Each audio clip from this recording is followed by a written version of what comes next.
नमस्कार। सुधीर सप्रा की बात में आपका स्वागत है। 24 मई 2019 गुजरात के शहर सूरत में एक कोचिंग सेंटर में आग लगी। आग इतनी भयानक थी कि 22 युवाओं की जान उस आग में गई। उस कोचिंग सेंटर से बच्चे बचकर इसलिए नहीं निकल पाए क्योंकि वहां जाने आने का एक ही मार्ग था।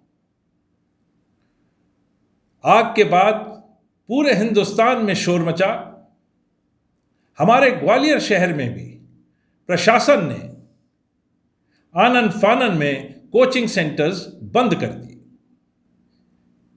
21 पॉइंट की एक सूची तैयार की गई और यह भी कहा गया कि जब तक कोचिंग सेंटर्स इन सब चीज़ों की पूर्ति नहीं कर देते, किसी भी असुरक्षित भवन में बच्चों को पढ़ने नहीं दिया जाएगा। पर जैसा हर बार होता है, इस बार भी हुआ।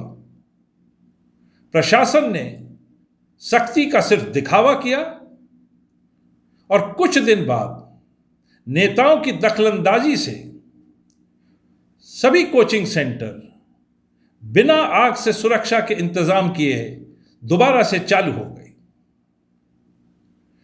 1 साल गुजर गया है। प्रशासन के पास सिवाय दावा करने के कि उन्होंने कार्रवाई की, कुछ भी ऐसा नहीं है जो वो जनता के सामने रख सकें कि उनकी कार्रवाई से कोचिंग सेंटर्स सुरक्षित हो गए। प्रशासन किस तरीके से काम करता है, उसका एक उदाहरण हम आपको यहां बता रहे हैं।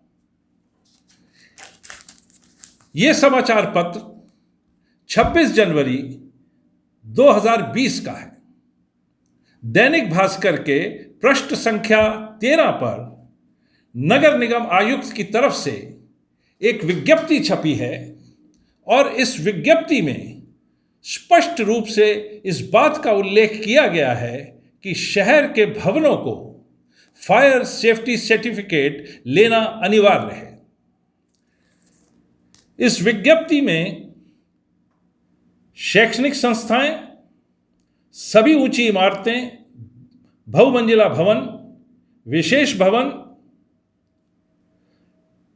जिनकी अलग अलग ऊंचाई निर्धारित की गई है, उनके लिए ये अनिवार्य किया है कि www.mpenagarpalika.gov.in पर जाकर वो एक ऑनलाइन आवेदन भरें और इस विज्ञप्ति के 45 दिन के भीतर उन्हें उस आवेदन की रसीद फायर ऑफिसर कार्यालय कैप्टन रूप सिंह स्टेडियम नगर पालिका भवन के जमा करना अनिवार्य था।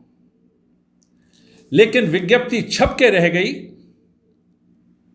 और 45 दिन का समय अगर 26 जनवरी के बाद देखा जाए तो मार्च में समाप्त हो गया।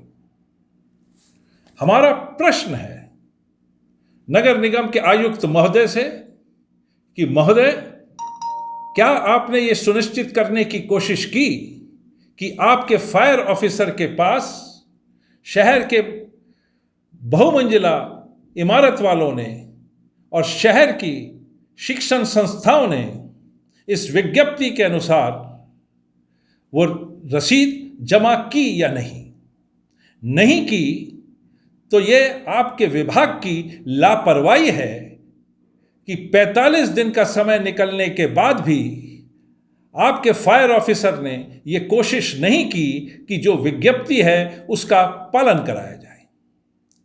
इसी विज्ञप्ति में आगे लिखा है कि 45 दिन की अवधि में अपलोड कर रिक्वेस्ट आईडी की पावती अग्निशमन शाखा कार्यालय कैप्टन रूप सिंह स्टेडियम में प्रस्तुत करनी होगी एवं 90 दिन की अवधि में फायर अनापत्ति प्राप्त कर अनिवार्य रूप से नगर निगम ग्वालियर अग्निशमन शाखा कार्यालय कैप्टन रूप सिंह स्टेडियम में प्रस्तुत करनी होगी। 45 दिन गुजर गए 90 दिन भी गुजरने वाले हैं। कोई कोशिश नहीं की गई कि नियम का पालन कराया जाए, शहर के भवनों को सुरक्षित किया जाए, ताकि किसी भी घटना में लोगों को अपनी जान न गंवानी पड़े। कुछ ही दिन पहले रोशनी घर में आग की घटना हुई है, 7 लोगों की जान गई है, लेकिन उसके बाद भी फायर ऑफिसर को यह नहीं सूझी कि वो नियमों का पालन शहर में ऊंचे भवनों से और शिक्षागत संस्थाओं से कराएं। निगम आयुक्त महोदय से हमारी ये अपील है कि वो तुरंत इस बात को सुनिश्चित करें कि इस विज्ञप्ति में दिए गए नियम का पालन कराया जाए, और विशेषकर जब तक फायर अनापत्ति प्रमाण पत्र प्राप्त नहीं हो जाता, शहर की किसी भी शिक्षण संस्था को खुलने की अनुमति नहीं दी जाए। घटना होने की स्थिति में पूर्ण रूप से नगर निगम इसका जवाबदार होगा। हमारी आप सबसे भी अपील है कि अपने आसपास ऐसे भवन जो असुरक्षित हों, जिसमें आग से बचाव के तरीके ना हों, उनकी जानकारी नगर निगम में निगम आयुक्त महोदय को दें और यह सुनिश्चित करें कि नगर निगम उनके विरुद्ध कार्रवाई करे। सुधीर सप्रा की बात में आज इतना ही। नमस्कार।